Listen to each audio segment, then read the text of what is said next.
Waterborne security threats have been a major concern for the Navy since the deadly terrorist bombing of the USS Cole in 2000.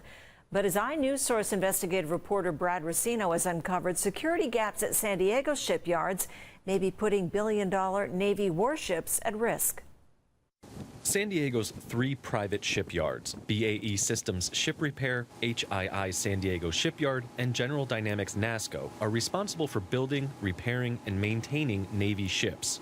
And the Navy pays them a lot of money to do that, more than $2 billion since 2017, and the Navy requires each shipyard to provide security, which includes patrol boats out on the water 24/7 guarding the ships.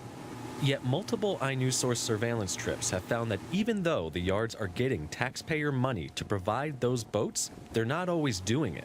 And the Navy has known about the lapses for at least 2 years. That certain vulnerabilities were very obvious to naked eye, line of sight. Michael Owen served in the Marines and has training in anti-terrorism force protection. He and a friend noticed the security lapses in 2016, so Owen wrote to Congressman Scott Peters, who then forwarded the letter on to the Navy. We generally trust the military. I don't presume to tell the military how to do its job. But if security is still a concern more than 2 years after that letter, Peters says it raises questions about whether the Navy looked at the issue hard enough.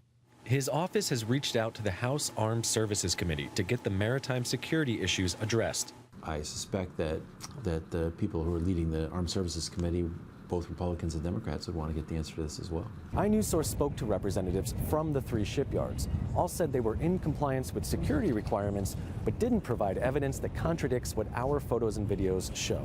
The Navy wouldn't answer specific questions about the apparent lack of compliance, saying many of its security measures are classified.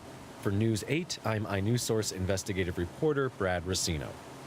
To read the Navy's regulations, explore defense spending in San Diego, or see photos and videos from the Bay, go to inewsource.org. inewsource is an independently funded nonprofit partner of News.